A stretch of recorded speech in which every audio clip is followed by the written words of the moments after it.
to feel like Formula One is I don't understand the rules. The greatest Formula One champion of all time. And Formula One is that it's like a traveling circus of speed and adrenaline. Except I am from Formula. People know NASCAR, but people don't, because Formula One is like, it's a whole different thing.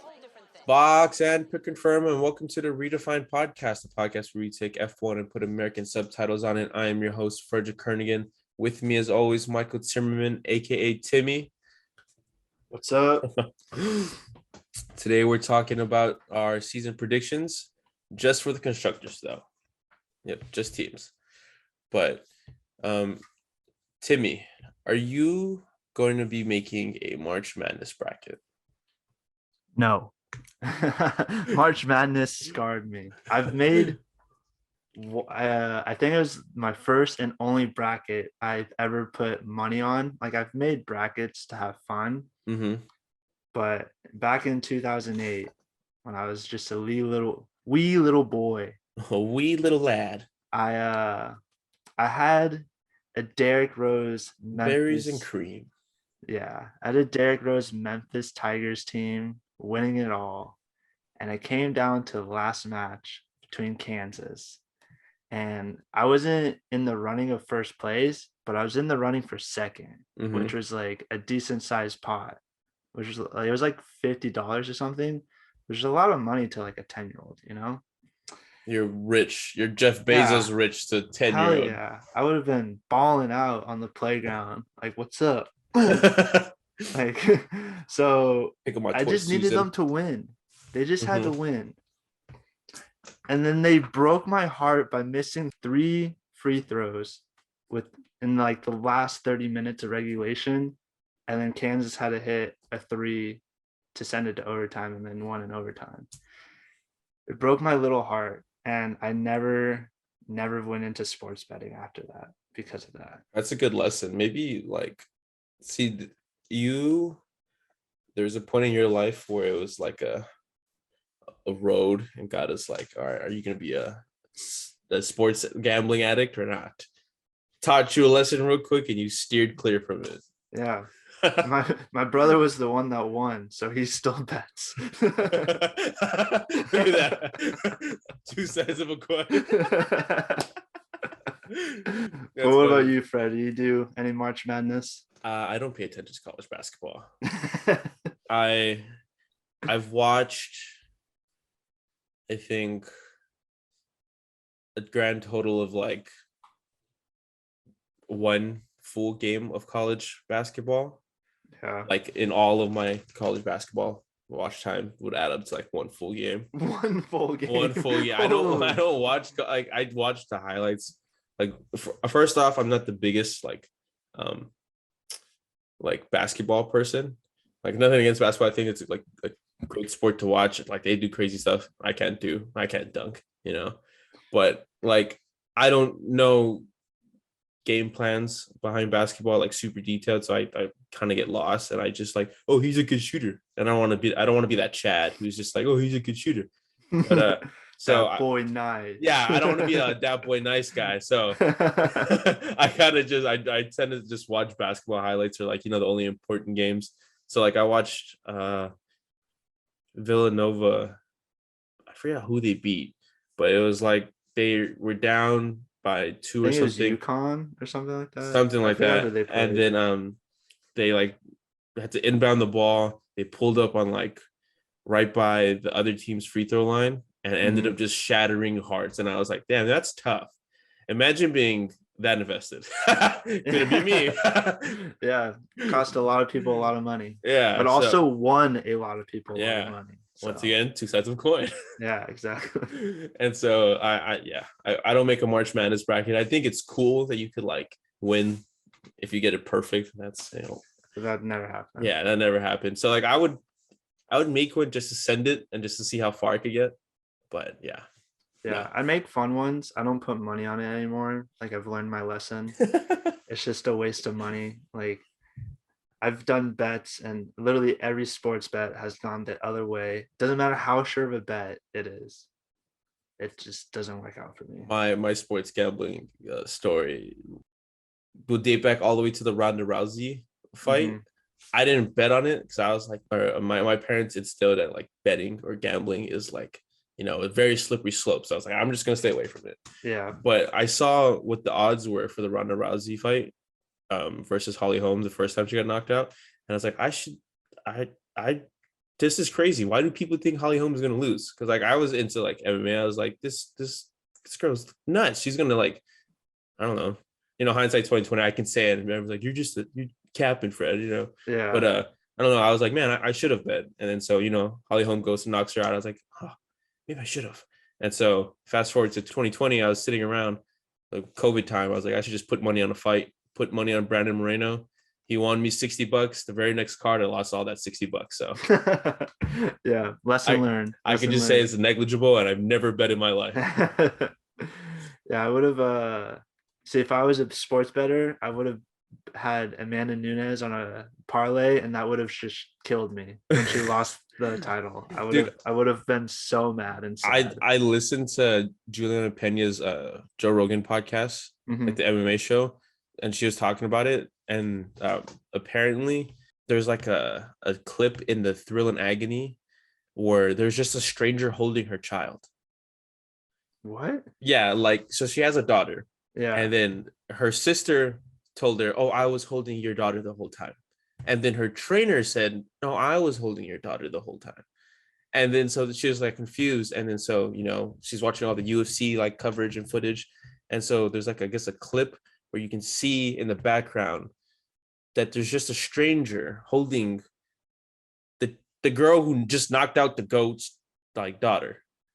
And Juliana Penn is like, I don't know who this person is. And then the mom was like, no, he's like, that's your training partner. What are you talking about? And then Juliana's like, nope, I do not know who this or dude's. What the? That's wild. It's crazy, yeah. But anyways, we're not a sports betting podcast or MMA podcast. We're a F1 podcast, but FanDuel's and DraftKings, please sponsor us. Exactly. We'll tell everyone to bet on F1, dude. Hey, I'll bet on my lineup. how much do you believe in your lineup, Fred? Your prediction. I believe wholeheartedly. If I could bet all the money in my possession, there's only one bet I would make, and it's Haas being 10th. Fair. Me too. But you need to bet a lot more to actually earn some money. What is it's plus, like, if you're that's the favorite underdog. Oh, it's just the plus underdog? Is the underdog minus, so Haas being placed 10 would be like minus 5,000. Like you would have to bet $5,000 to win 100. That's tough. I would probably put it higher. It should be like the odds should be like minus $1 million. You have to bet $1 million because there's just no way that there are a few any things, higher than 10. There are a few things guaranteed in life: death, taxes, Haas 10. Yeah, exactly. But yeah, I have Haas 10th. Timmy has Haas 10th. Do you want to start the list of reasons why, or should I? Because they're Haas. I mean, yeah, then obviously, like, what is there anything more we need to say? No. I hope Mick gets some points, whether it's like a crazy crazy race where he's able to kind of like weave his way into like points, or maybe like he kind of gets like something where George got something, or like the rain and the weather kind of shortens the race, where he's like, oh, I got podium, But I don't think I think George was able to do that because the Williams cars was a lot better than the Haas's car. It's more and long, also, yeah.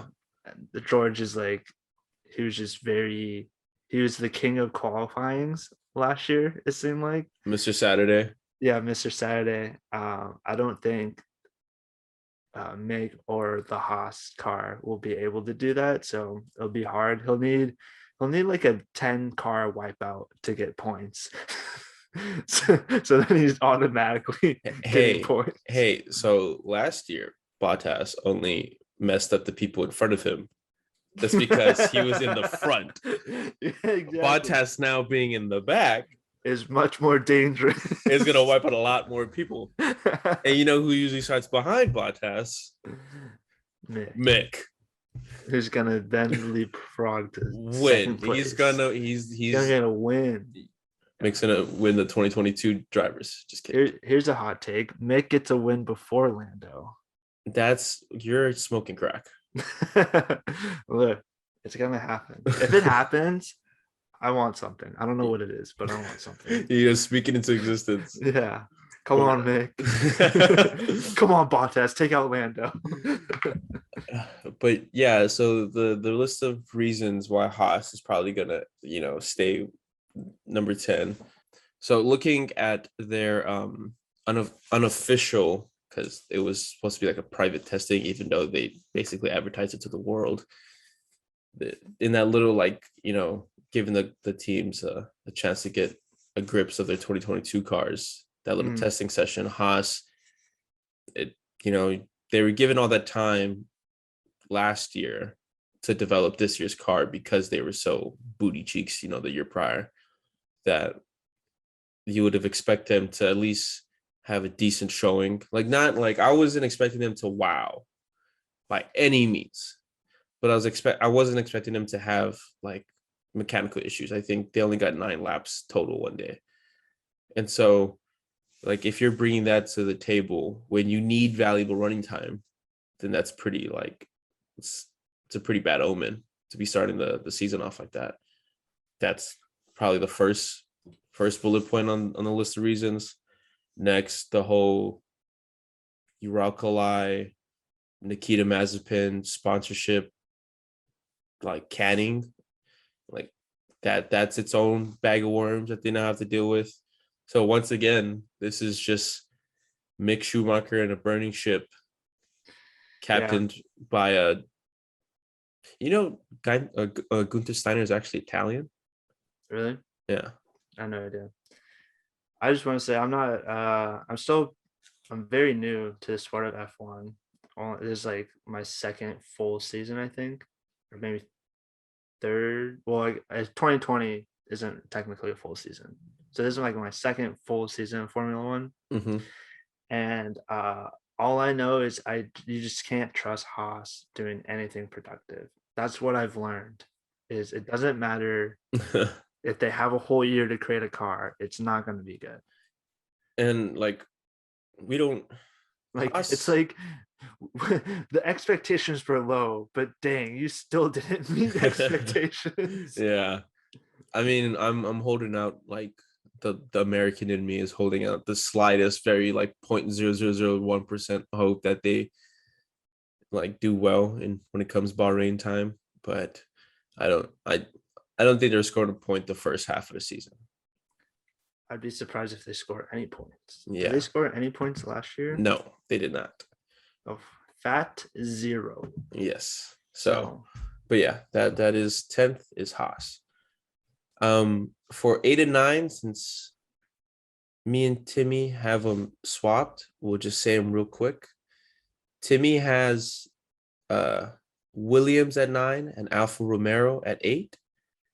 And I have Alfa at 9, Williams at 8. Mm-hmm.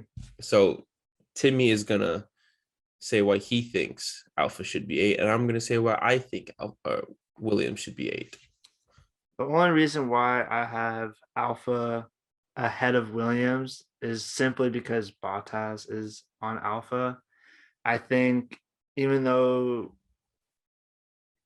Williams probably, especially during testing, I think showed they had a better car because Alfa had a bunch of problems during that testing. But I think that Bottas is a good enough driver to score more points than what Williams, both drivers, will be able to get. He'll just crash his way up to the to the podium. No, but that's really the only reason why I put them ahead of Williams. I think it could easily be how you predicted with Alfa at 9 and then Williams at 8. But I have faith in Valtteri Bottas scoring some points. I see your point with the Valtteri Bottas, because the way I saw, so the problem I saw with Alpha Romeo last year was their drivers were, it's like they had two different jobs, but they couldn't just, tie it together, because Antonio would qualify pretty high. Like I think he outqualified Kimi, but Kimi, for whatever reason, would like race and finish higher. And so it's like only if Kimi could qualify like Antonio, or Antonio race like Kimi.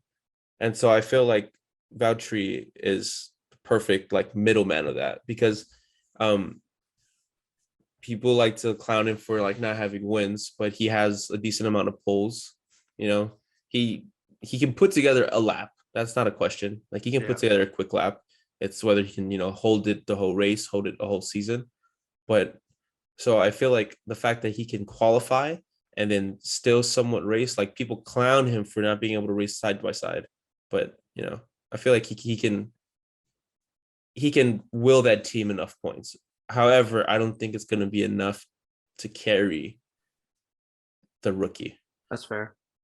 And it's not like so when I have Williams at 8, it's not that I'm saying, or I'm less saying that Williams is going to beat Alpha, and more Alpha is just going to be.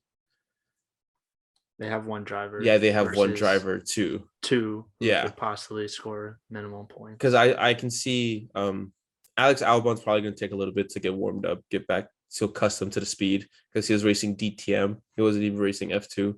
So it's going to take him a little bit to, shake off the track rust. Mm-hmm. But once he does that, I see him getting a decent qualifying spot, and then finishing high point place. And then Nicholas Latifi, he could surprise you too, like he did last year. And so that's why I see Williams at 8 and Alpha at 9. But yeah. So Timmy has Haas, Williams, Alpha. I have Haas, Alpha, Williams. Okay. So we're going to skip to 6 because we both agree on 6, and we have 5 and 7 swapped. We're going to jump to 6. Who do we have at 6, Timmy? We agreed that AlphaTauri is probably going to land in the 6th spot. For me, it's definitely going to be carried by Gasly. He's going to be scoring most of the points. He's going to be doing most of the heavy loading. Yuki definitely is going to, hopefully he takes a step forward and is able to score and race better than he did last year to help the team, which is why I think that they're going to be in 6th and not 7th. Because last year they also finished in 6th. Mm-hmm. So I don't have them moving up or down. I think they're only going to be better. So I can see them possibly fighting for 5th, but the team I have in 5th, I don't think that they're going to beat them. And also the team that you have in 5th might be a surprise. So yeah, so I agree with everything Timmy had said. AlphaTauri, the way that their situation is going to look to shake down basically the same as last year. They're going to emulate, obviously, a Red Bull, which is hopefully fighting for a top spot. But so they're going to have kind of the same parts. So not to say that they have the same, like one performance is a direct reflective of the other, but it'll have some similarities. So they're not going to be a terrible team off rip, but also I don't see them having like a long sustained run with success, because I can see Pierre and Yuki both getting decent amount of points, a couple races here and there, to really solidify their 6th place, but I don't see them 2-3 races, in a row of just like scoring points, like those good points. Yeah. So that's why I don't see them getting higher. But I do kind of agree. I don't see them. I don't sound like I'm Scottish.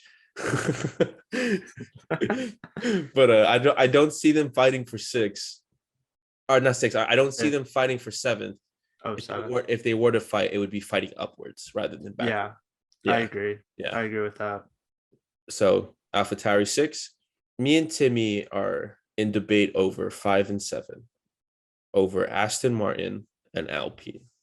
Timmy is taking the Alpine side. I will be defending Aston Martin. You are now on the clock, sir.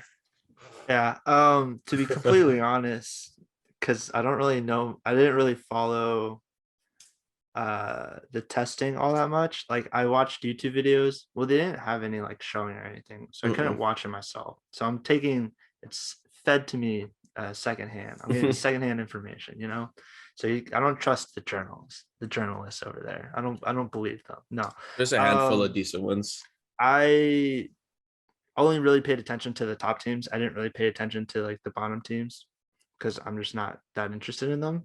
But so I kind of just, my predictions for the bottom half was kind of it's like the same as last year, which is why I have Alpine as number 5 and Aston Martin as number 7. I can't say whether the Aston Martin's car is going to be that much better where they can jump all the way from 7th to 5th. I think it's more so I don't believe in their drivers. I don't think Stroll is a good enough driver, and I'm not sure he's going to need to take a huge step forward for them to be like actually competing in the mid fight. Sure, yeah. Seb, although good, he's just getting older, so he's not going to be taking a massive step forward. If anything, he's going to be taking a step back. And so he's not going to like be he'll carry the team, but he's not going to carry enough to pass Gasly and Yuki and also Ocon and Alonso. Yeah. So that's really why I have Alpine as 5. Is I believe Ocon and Alonso are going to race a lot better, and also I feel like I need to support Esteban. He said it. You know, like, come on, Esteban, I believe in you. That's 2 times. That's the real reason why they're at 5. I love it. I practiced for hours. So don't disappoint me. Esteban. That's great. Anyway, those are fair points. You know, I'll see your reasoning. I can see it. However, it sounds like you're trusting an L plan a little too much. I think it's the colors. The pink is like, that's so good. The pink can only will him so much. It's just gonna go a little faster, you know. Yeah, you know, I heard, this is just, you know, hearsay, but the brighter your car, the faster it is. Like, just naturally, like you could have one Honda Civic that's white and one Honda Civic that's pink. The pink one's going to be the fastest. 100%. But anyways, I see things a little differently. So let me say why I think Alpine will be 7th before I say why Aston Martin will be 5th. So Alpine, I feel like they have they're like such a boiling pot for potential stories that it has to blow.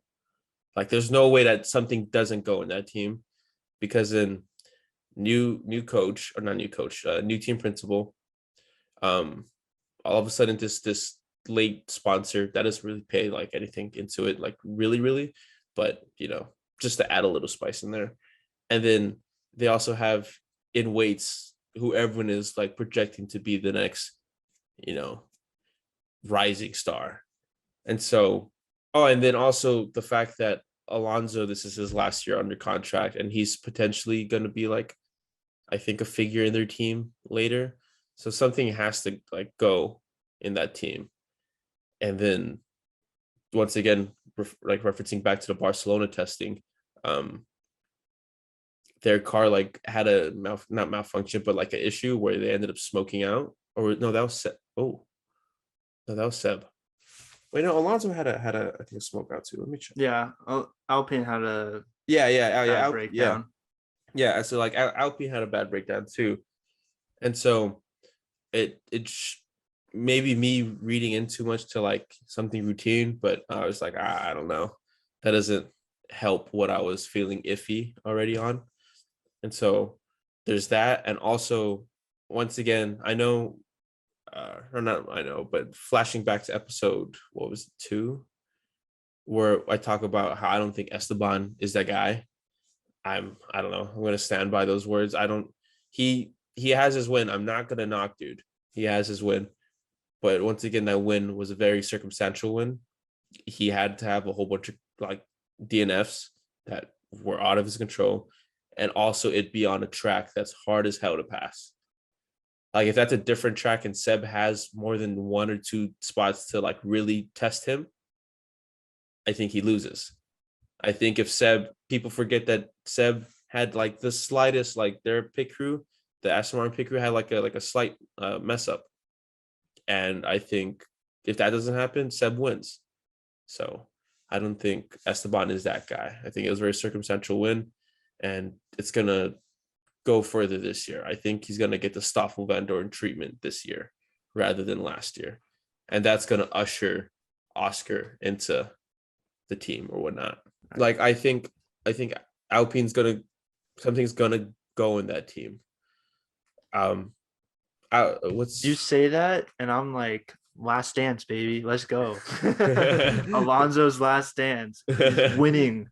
I mean, the one plus I have for them, I think Otmar Staffenhauer, their new team principal, he got canned for wrong reasons. Lawrence Stroll is just, a tyrant in some ways, so that's why I feel like he got kicked out. But so it's not like they have a bum team. Like their little trio is a solid trio, but I feel like something has to give. Yeah. And then on the flip side, supporting Aston Martin, their testing went pretty well. Seb's in a good place. Like you can see the glow back in him, his face. He looks happy again to be racing. Like leaving Ferrari, he seemed sad. Everyone was saying so that as he was leaving Ferrari, that was before me. And so that I guess I had just started getting, or like, how do I explain this? I started really going back and like analyzing because I got into F1 2020. And so I started really analyzing the year prior just to see what I was, getting into. And it seemed like everyone was saying that Seb was like defeated and whatnot.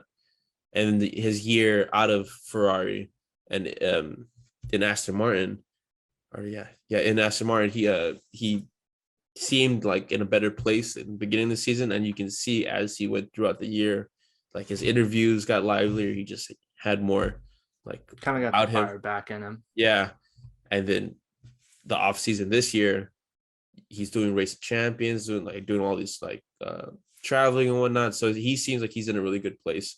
So I feel like he's gonna lead the team.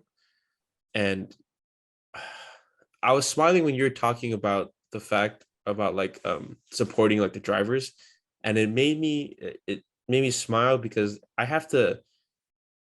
You guys might not know this, but in episode 1, I cut out a portion where I talked about not being the biggest Lance Stroll guy. We have a. Oh, you just did the Lance Stroll. Yeah, I'm referencing. So, me and Lance Stroll I'm definitely not a part of the Lance Stroll fan club. Let's just say that. He smacks his lips, and Fred doesn't like that. I don't. Went on like a rant degrading him as a human being. No, I didn't. Now he's going too far. No, but he did. I voiced my opinion. Had some hater energy towards him because he smacked his lips a couple times. It's a lot. I have to find the sound clips to defend myself. Anyways, so I'm not the biggest Lance Stroll guy. So the fact that I'm rooting for Aston Martin means I have to root for Lance Stroll. Yeah. And I really thinking about it, I think Seb won't take Lance Stroll under his wing, but Lance is definitely going to be learning from Seb.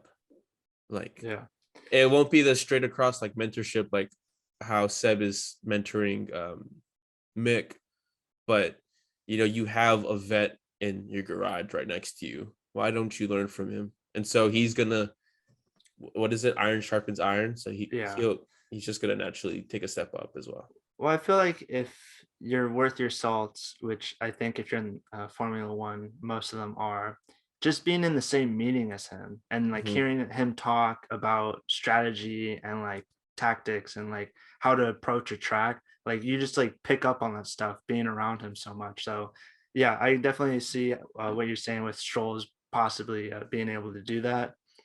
I guess like the reason why I have Alpine at 5 and Aston Martin at 7 is the reason why you have Williams at 8 and Alpha at 9. I think the Alpine 2 drivers outweigh their 1 good driver, and I don't think Stroll is going to add enough to put them over the top. That's fair. I wouldn't be surprised if this is a decent like rivalry. Yeah. Like maybe not in standings wise, but like on track, those like the 4 drivers get into a little bit of a scuffle because you have vet and I don't want to say young guy, but like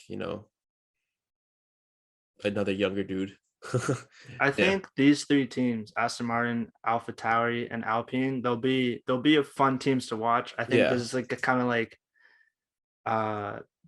they're kind of competing for second place in the best of the rest, because I think that there's a clear best of the rest team that's in 4th that we'll talk about. So I think they're all pretty close, and so it'll be fun to watch them go at it. This would be I don't want to call it the toilet bowl. Like, how they joke around with like the worst game in the NFL. They're like, oh, this is the toilet bowl. I don't want to clown like and disrespect that 7 or that 5th to 7th spot in any way, but it will be the most exciting team. Like if you watch, I think F1 posts graph trackings of like people's placements, they're going to be the teams that go up and down the most. Yeah, they'll be be interchanging week to week. So it'll definitely come down to the final race for their standings and everything. But going to what Timmy said, we both agree on the clear gatekeeper to the podium. We both agree that sitting pretty at number 4, or sitting ugly at 4. Ugly, because their car's ugly. Sitting so ugly at 4, we have the McLarens. They're lucky their car is fast, because I would have dropped them so hard in standings just because of the ugly car. The opposite reason why he thinks the pink is going to will the Alpines to do good is why he thinks this is going to do bad. But yeah, no, I think they're going to outperform delivery for sure. Yes. How they look will not match what they put on the track. Yeah. They're definitely going to be driving and competing with Podium. They're definitely going to be closer to 3rd than they are to 5th, in my opinion. I agree. They'll be fighting, but I don't think that their drivers are as good as the other 3 teams' drivers, that being Ferrari, Mercedes, and Red Bull. And I also don't think that their car is as good as those 3, which is why I have them at 4th. But you never know. F1's crazy. It only takes 2-3 races of engine failure or crash or Bottas running into the back of you. Because he is in the back now. Yeah, exactly. Like it only takes 2 to 3, and you Lando or Daniel somehow picking up a couple wins to really be threatening that podium position. But if things go how according to plan and stuff, I think they'll be sitting nice at 4. No, I agree. I think they're going to be in a little bit of a no man's land. Yeah. How when teams, or I guess any sports social media, they'll post who's good, who do you think is going to win? And it'll be between 4 things, who do you think is going to get the last seed? Mm-hmm. And then they'll put the first 3 teams are obvious contenders. And then you're why'd you put the 4th person? Did you need to put him, or did you need to have a good number of pictures? It's because Twitter takes 4 pictures. Exactly. They have to put 4 teams. Yeah. And so I'm did you need 4 teams? That McLaren is that 4th team. They're gonna we challenged for your podium. No, you didn't. No, you really didn't. No, you didn't. You mathematically challenged, yes. But did you really challenge? No. But it's going to be the same way. Like they're going to be mathematically clear a fifth, but also like mathematically within fourth, but not actually not fourth, within third, but not actually pose, I guess, third place a challenge. Yeah, it's gonna look closer looking back and seeing the stats of like the points than like if you actually watch the season and be like, no, it wasn't close. They got some garbage time padded stats, you know. They needed like Pete, there was a certain amount of points that had to be given out, and they just so happened to be given those points. Yeah. So I agree. McLaren, their drivers are too good, and to not at least, you know, keep the same place that they were or not same pace, but same place, but same performance as last year. Like their team isn't going to take a step back as a whole because their drivers are so good. It's their car that is still slightly going to be the holdback. I think George had said it in when they're interviewing him after every like day of private testing. They're like, oh, who do you think, like, who's looking quick out there? And George's, there's an orange and red team that are looking real quick. That orange team's obviously McLaren, but I'm not super sold on that like quick time. I think it was day 1 or day 2 where they were like, they had like, I don't know if it was the fastest time or at least top 3 at one point. Yeah, I think it was day 1. But obviously I think Ferrari was going pretty hard, but they're still a little bit sandbagging. And Mercedes and Red Bull were heavily sandbagging, especially Max and Lewis.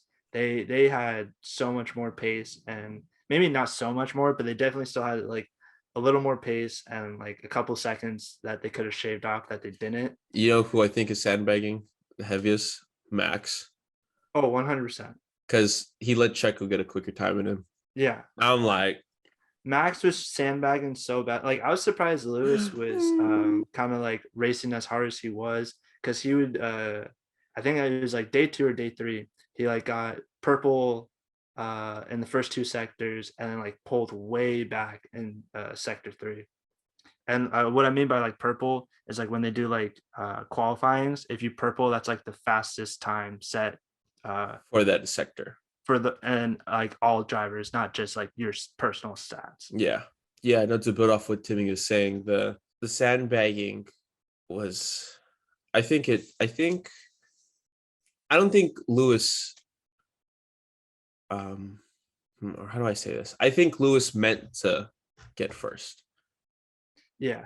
No, like not to show, like, you know how he set the fastest time overall, 1:19. Yeah. I think he wanted to do that, not to give away his like testing in any way, like not to give away any like performance secrets. But the more I look into F1, the more I see that drivers are a different breed of human, bro. They're so competitive. And you know, I think this is like a little way of Lewis saying, like, I'm still here. Yeah, I know it's like the dumbest, it might be dumb to some people, but to super ultra competitive, which you have to be F1, like an F1 driver. No, you hate losing anything. Yeah. If you're that competitive, which you have to be as a Formula 1 driver, you hate to lose anything, even if it's a practice run. Yeah. Even if it's like the warm-up lap, like you hate losing. So he's like, and especially like coming off of last year. Yeah. So I definitely agree. He was like kind of like, yo, I'm setting the fastest time this today, is a little preview. And this is still not the fastest I can go. So look out, like be ready. Like I'm coming for your head. I think that was a warning shot to the to all 20 drivers, but to specifically a Dutchman. Yeah, which is why I think Lewis is gonna. Well, we'll say that for the drivers, but yeah. But so anyways, let's go to our podiums. Who do you have top 3? Well, we agree on third. Yeah, we agree on third, and we swap on 1 and 2. So we'll go ahead and share 3. We think the Red Bulls are going to be Red Bulls third place. Yeah, I think they're third. I don't know. I don't see Checo contributing enough to make a challenge for, or to sustain a challenge for first, and so they're going to slowly drop back into second, and then I think they get snaked towards the end. Like, it might not be the last race, but I think they get caught at the end and kind of just take third. I agree. I think that's really the biggest separator, I guess. Our biggest difference is Checo as a second driver, I don't think is as good as Mercedes or Ferrari's second driver. It definitely, comparing like the driver combos as a whole, I think Red Bull has the third. Like Max carries hard. Max carries for sure. But I think Checo he's not good enough to put Red Bull ahead of Mercedes or Ferrari. Yeah. In my opinion. And Red Bull is also, they're taking on a lot this season, because this is also their first season as Red Bull powertrains, taking over the Honda engine and like program and whatnot. And so they have a lot to juggle. And so I wouldn't be surprised if they like just take the third. I'm not saying they're going to fall off by any means. No. They're just going to have a lot on the plate. And I feel like they're going to be focused on the drivers, and they're just like competing. So yeah. We both agree Red Bull third. And here's to where we get into a little bit of disagreements. Yeah. Timmy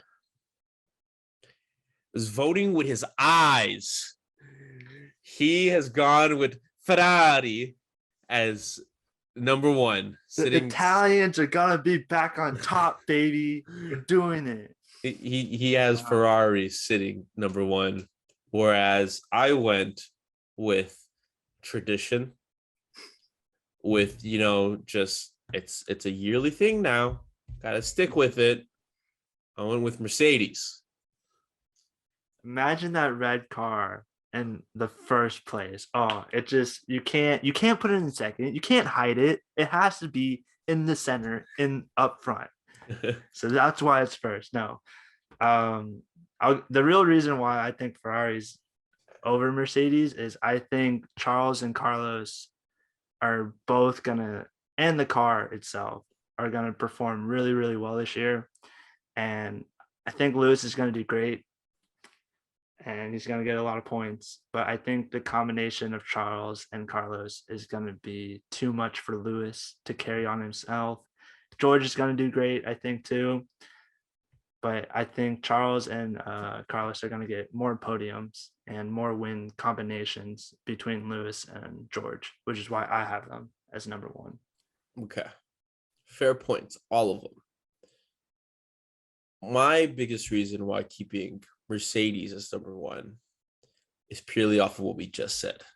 There is an angry Lewis Hamilton ready to just scorch earth.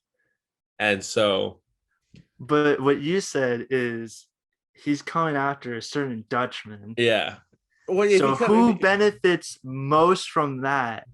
The red team. The red team. You're right. However, this is where Mr. Saturday comes into play.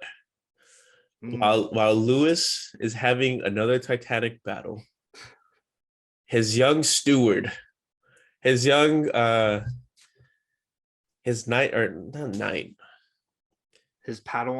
Yeah, his Padawan. I'm not a Star Wars guy, but his Padawan. That's the nerd. Yeah, that's the nerd. His apprentice. His apprentice.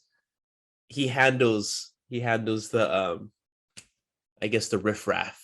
Not to call Charles and Carlos riffraff, but I think street rats. I do think Ferrari's car is going to make a huge jump. However, Mercedes is Mercedes. Their drivers are good. Their team principal is one of, if not the best on the grid right now. Their factories are huge. Like they have the nicest. They've had this built like already. Not to say Ferrari doesn't, because if anyone is to rival Mercedes, like, you know, their funds, it would be the Italians and Ferrari. But I don't know. Mercedes is just them as a team. Like they gather so much behind Lewis that like they might not be doing it for Lewis specifically now that George is here, but there's definitely like a whole gusto behind the whole team. Like that team has an adrenaline shot. That's gonna boost them. But the Ferrari car is gonna be like, you know, scaring them. The Ferrari is now a little closer in their rearview mirror. They're like, I don't know if we can keep doing this, guys. It's getting hard. I'm getting too damn old. No, but yeah. Do you think that George and how he performs on Saturday is going to be an issue for Lewis? Like, do you think George is gonna out qualify Lewis? No. I went to thinking, if George out qualifies Lewis, are they gonna keep George out in front, or are they gonna do like give him the Bottas treatment and go, no, Lewis has to be out in front. I don't care how fast you are. I think you're not faster than Lewis. I think it depends on how the season goes. Yeah. I think they give it halfway through the season, but no, I don't think. I think George is finally gonna be out qualified by a teammate, and that's no knock on George. It's Lewis freaking Hamilton. Yeah, he's going against arguably the best. Yeah. Like, so if anyone can put together a time, it'll be Lewis. But that there's also like the point, Lewis has his tracks. Like he loves Brazil. He loves Silverstone. Does he love like Monaco? I don't think he has like a bunch of poles in Monaco. I think he has like wins in Monaco, but maybe not poles. Like his poles and his wins aren't reflective of each other. But yeah, so maybe those tracks that Lewis might not be, you know, super keen on, maybe George sneaks one on him here and there. But I think Lewis handles him properly, and it'll be more of a George not getting humbled, but George finally being like, "Holy crap, this is F1. Like this is now. There's levels to this. There's levels to this game. And I was at the bottom, and now I'm at the top. Like, dang, I agree. Yeah. But I just think I believe in the Charles and Carlos, the CC. Better CC me on that email. I think that they're gonna them in that car. That sexy red car. Oh, they're gonna perform so well. And if they don't, it's gonna break my heart. You're breaking my heart. How can you look so good and not perform? Like, come on. Ask the Chargers. Yeah. I ask myself that every Sunday. They have a curse on them though. Ferrari ain't cursed yet. Ferrari unless they're gonna get the Seb, the Seb curse. Disrespect Sebastian. How dare you? 10 years of mediocrity, but not really mediocrity. Yeah. Okay, so now that's all 10 teams. Timmy, you run through your 10-1, and then I'll run through my 10-1 just to have it out there. Okay. So at 10, I have Haas, 9 Williams, 8 Alfa Romeo, 7 Aston Martin, 6 Alpha Tauri, 5 Alpine, 4 McLaren, 3 Red Bull, 2 Mercedes, and then 1, the one and only Ferrari. Ferrari. Okay. My 10 is 10th is Haas, 9th Alfa Romeo, 8th Williams, 7th Alpine, 6th Alpha Tauri, 5th Aston Martin, 4th McLaren, 3rd Red Bull, 2nd Ferrari, and numero uno, big champs of them all, Mercedes. We do have a couple more predictions here before the episode ends, starting off with, who do you think is going to surprise everyone the most, or the biggest surprise of the season? I think Ferrari being back on top, like I'm gonna stick to my predictions, is definitely gonna be. I think it's gonna be the biggest surprise. Here at 9:39, March 7th, 2022, Timmy declares Ferrari back on top, baby. But yes, Ferrari will be on top. They're gonna do it. That sexy red car. Oh, I love it. Their car definitely is having a big impact on my opinion of their performance. If they didn't look as good, they wouldn't. They'd probably be second. I'd probably have Mercedes in first, but because that car looks so good, gotta put them first. Red car's got +5 horsepower, so yeah, exactly. They're already cheating. As a athlete myself, you look good, you play good, Ferrari looks good, they're gonna race good, like too bad off the track they look like McDonald's workers. It's just how it works. It's how it works. My biggest surprise isn't gonna be as like, I guess, titanic in the grand scale as Timmy's, but my biggest surprise I think is Aston Martin, because I do think they're gonna handle the midfield, excluding McLaren. McLaren's going to be in their own man's land, but Aston Martin is going to be the one who comes out of the brawl, just, blood all over them, looking like they just went through a fight. I did it. Oh, I only got 5th or whatever. I gave them 6th. Yeah. No, 5th. Yeah. It's like, I only got 5th, but still, like, they're going to come out of that crazy battle victorious, in my opinion. When you said that, I just imagine Seb coming out of a street brawl, just all beat up and bloody, and he's like, "Oh, I did it!" Like 5th place, and like strolls in the corner, like, "Are they all gone, Father? Father, have they disappeared? Father, help me!" And Seb's like, "Such a child." 5v1 everyone, or 4v1 everyone else. It's funny. Long hair Seb just got the hands. Yeah. But yeah, I think they're going to be the biggest surprise. Who do you think, Timmy, is going to be the biggest team rivalry? Inner team, but team to team. I think the biggest battle is still going to be Mercedes Red Bull. I don't know. I just feel like their drivers compare to each other like a lot better than like a Mercedes Ferrari. Like I think Lewis is better than both Carlos and Charles, like not like a huge margin, but like pretty convincingly.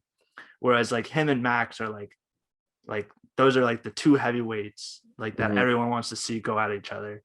And like Lewis will win one race, Max will win the next race, and it's like it's just a constant battle. And I think Checo and George are probably gonna like be having like that little, like in anime, you have the main character battle and you have his like the side character friend battles. Like it's gonna be Lewis and Max in the main character battle, and then Checo and George are gonna be in the side battle in like the forest fight, like doing like little character development. I'm trying to think of one. It'll be like a Tanjiro versus the dad, or the like spider like dad. Inosuke. Yeah. Inosuke, when they were like them two fighting the spider dad or the spider or whatever, that'll be like Red Bull, or like the main fight, and the side fight is Zenitsu versus the spider. Yeah. He's just hanging like flashback. Exactly. I think they're gonna be their drivers are gonna be fighting each other more so than like Charles versus, or even Carlos, because they're pretty arguably like probably the closest team. Oh yeah. So don't really know who's like the for sure one driver on that team. But what about you? Who do you got? I have also Red Bull, but I have Red Bull at Ferrari. Whereas I think Ferrari is going to be like, Mercedes is going to clear. They're going to win Constructors, but it'll be a fight for second. Like how I said, for like Red Bull might get snaked towards the end. Yeah. And so they also might not get snaked because maybe Checo picks it up. Because I'm a fan of Checo. I'm a fan of Max. So I'm hoping that both of them do well. But once again, I don't think Perez is in his prime, or is this team is like suited for him. This is obviously Max's team, and Perez is still going to do good. Perez is going to probably be the Mark Webber to Sebastian Vettel, like, or the Mark Webber to Max Verstappen, like how he was to, or Checo is going to be what Mark Webber was to Sebastian Vettel, is what I'm trying to say. Yeah. Checo's gonna be Checo's gonna be Mark to Max, to Sebastian. I'm You had sorry, it right the first time. Just to introduce new people. You had it right the first time, I think, and then you just like thought about it too much. You're like, wait, no, hold on. What did I say? Another reason, or without going into too much detail, there's another reason why I think it'll be Red Bull versus Ferrari rather than Red Bull versus Mercedes. So, yeah, but going on to the next question, who do you have as the tightest driver inter-team rivalry? I think this is everyone's answer. I feel like maybe not everyone's, but I feel like it's like probably the most popular, and it's the Ferrari drivers. I think kind of like what I was talking about in the last question, they're pretty not interchangeable, but like there's no for sure number one driver. Like Charles isn't like 2 steps ahead of Carlos, and vice versa. They're really, really like neck and neck. And I think that they'll be fighting each other a lot to have better position and be fighting for the drivers. So I think they're definitely the tightest duos, and it'll be a lot of fun to watch them. I agree, but for sake of being different, I chose the Aston Martin boys. But before I get into that, to go off of what you were saying and to strengthen my last point on why Ferrari and Red Bull are going to be the duo, I feel like Max is going to get most of Red Bull's points. You would agree, right? Yeah. Right. And you said that Max and Lewis are obviously going to be at it. So they're going to be challenging. George is going to be, quote unquote, challenging Checo, even though I don't think that'll be a straight across challenge. Yeah. I think George is going to be in his own thing. Checo's going to be in his own thing. And then I think the Red Bull boys are going to be fighting too much. Ferrari boys. Oh, I'm sorry. Yeah, the Ferrari boys are going to be fighting too much inner team, as like it's not gonna boil over and they're gonna like hate each other at the end of the season, but they're gonna be incidents that happen throughout the season that are gonna be, if they just didn't do that, they could have fought for first more realistically rather than Mercedes clearing everybody.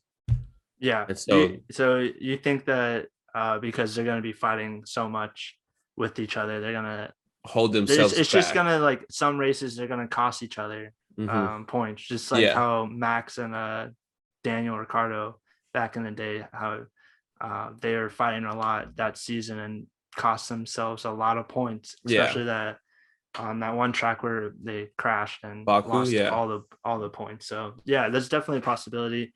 I think that they're gonna, I don't know, actually. That's interesting. I didn't really think about that. I was like, just be civil. Come on now.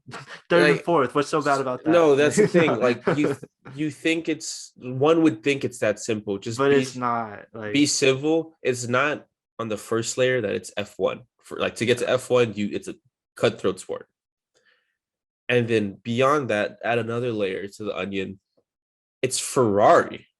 Yeah. Like, to be known as the number one driver is, like, for any team already the goal.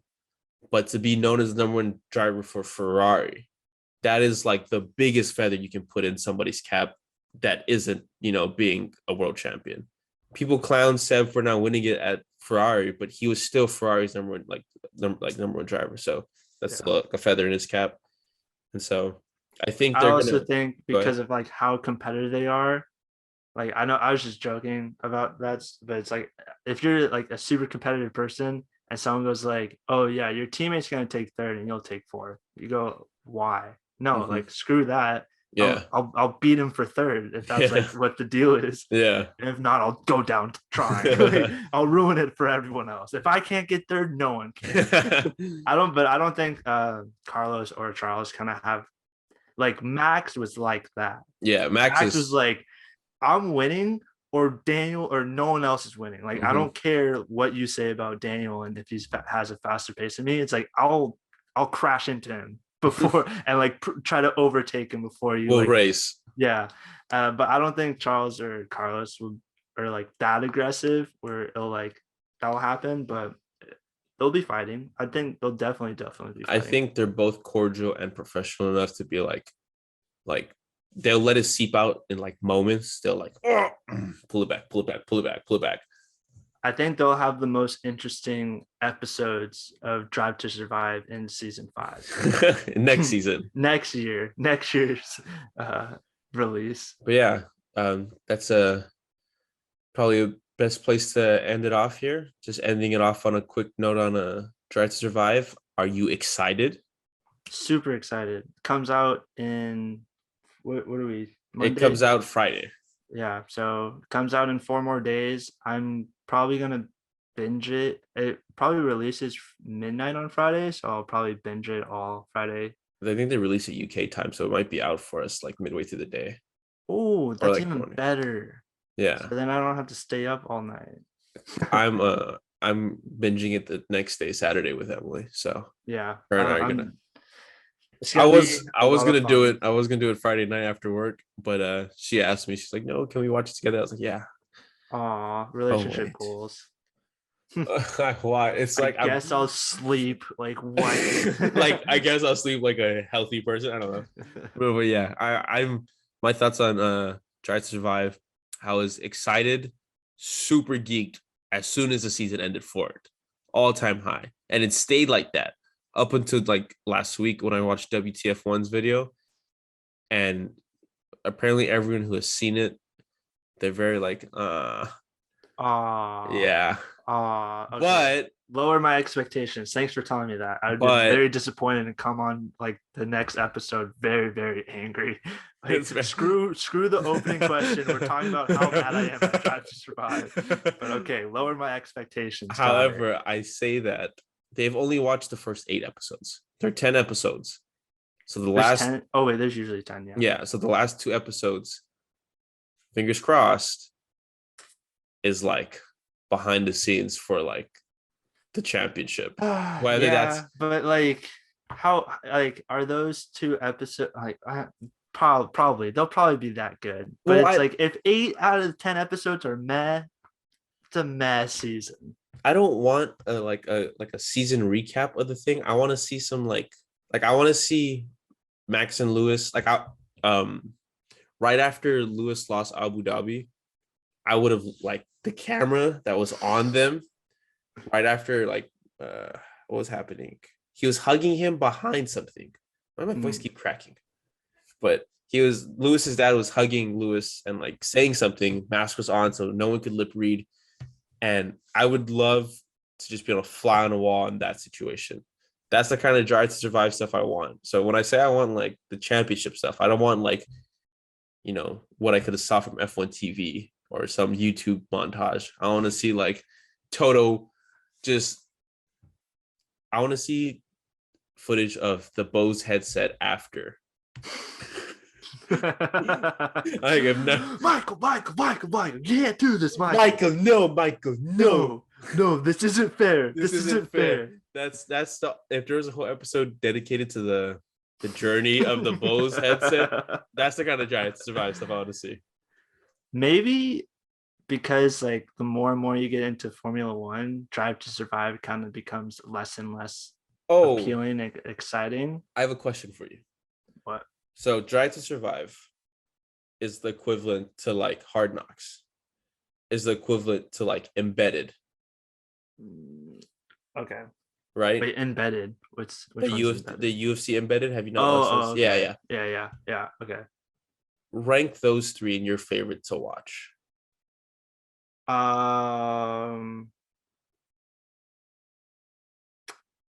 That's tough because the embedded's like so different based on the card. Yeah. But personally, I don't watch. Like, I like what they put out, but I don't watch it because I'm like, so you're leaning embedded 3. yeah. So I'll probably go embedded 3, Drive to Survive 2, Hard Knocks 1. The only reason why Hard Knocks is 1 is because it's actually during the preseason, or what they did this year is have it during the season, whereas Drive to Survive is kind of like a recap and like kind of gives you, hopefully, like we were saying, gives you like stuff that we didn't see, but because it's not happening during the season and it's like taken out months after it, kind of like loses a little bit of value. Whereas Hard Knocks, it's like I'm seeing the players and their reactions like pretty much like a week after like everything. So I like that a lot better. And also I'm way more into football than I am to F1. That's fair. So actually seeing like how meetings are going, how practices run, and like just seeing that, especially being an ex-football player too. Yeah. So and like seeing that aspect of football and like how an NFL team is run and like how they do things is way more interesting than me seeing Bottas crash 8 cars again. Like how many take a shot every time I joked about Bottas running into people and you'll be messed up. I would rank them Hard Knocks purely because when it comes to football, I hate everything that isn't the Chargers. What about the Chargers YouTube Hard Knocks? Oh, I love that. That's number 1 for sure. But that wasn't the question. That's way too much bias. Hard Knocks. I appreciate Hard Knocks. There's been a lot of good moments. Like I remember growing up watching it with my dad and stuff. So Hard Knocks has like moments. Yeah. But if they only do like the mainstream teams, and I hate the mainstream teams. Like if they did it on like the trash teams, like the Lions, I'd watch that. Watch the dumpster fire.